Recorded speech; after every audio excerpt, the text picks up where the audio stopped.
around me, but the Spirit of God was not fully in me. और एक मसीही परिवार में जन्म होने के नाते, एक मिशनरी का बेटा होने के नाते मैंने मसीह को तो जाना, परंतु परमेश्वर की आत्मा ने मुझे पूरी रीति से मैंने उसको अपने अंदर आने नहीं दिया था। I knew that the day I gave my life to Christ, I was 17 years old. जब मैं 17 साल का था तब मैंने पहली बार प्रभु यीशु मसीह को अपना जीवन दिया। I was connected to a church and my parents were Christians. और मैं कलीसिया से जुड़ा हुआ था और मेरे माँ बाप मसीही थे। But it wasn't until I made that decision to say yes to Jesus with all my heart, despite my doubts about some things. और मुझे समय लगा मुझे यीशु मसीह को हाँ कहने में, हालांकि मुझे बहुत सारी चीजों को लेकर बहुत शक था।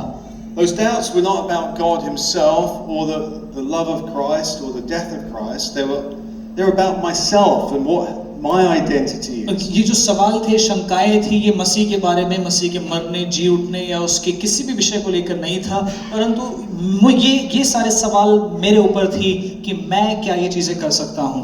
And of course, one of the key responsibilities for all of us is to see those who are coming to Christ find their place in God's kingdom. और आप में से हर एक की और मेरी भी जिम्मेदारी ये है कि हम में से जो कलीसिया में जो जुड़ते हैं उनको परमेश्वर के साथ उनका परमेश्वर के राज्य में क्या जगह है वो उन्हें बताना हमारा मूल कर्तव्य है। What we do with the people God is calling is so important. हम जिन लोगों को परमेश्वर बुलाते हैं उनके साथ हम क्या करते हैं ये बहुत जरूरी है। There's an account in Scripture in Acts 16 where Paul first meets the young boy Timothy. और प्रेरितों के काम उसके 16वें अध्याय में एक वाक्य इस प्रकार है कि जहाँ पे पौलुस यंग तिमोथियुस से मिलता है, जवान तिमोथियुस से मिलता है। And we know that Timothy's parents, the father was Greek and the mother was Jewish. तिमोथियुस के माँ बाप जो है उनके पिता जो है वो यूनानी है और माता जो है वो यहूदी थी। So we can probably reasonably assume there was some tension in their household. और इसलिए हम ये बात समझ सकते हैं कि शायद उनके घर में, तिमोथियुस के घर में कुछ समस्याएं थी। And Timothy had trusted the encouragement from his mother and his grandmother.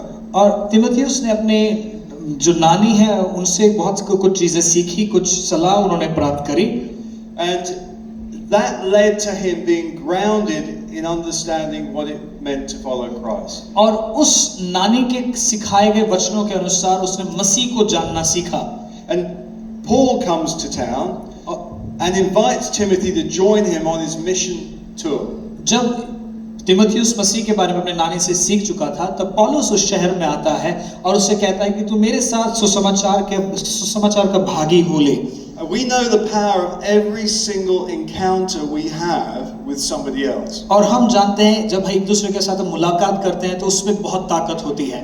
You and I have the power in our words to transform and change your life. आपके और मेरे जुबान में वो ताकत है कि हम दूसरों की जिंदगी को बदल सकते हैं।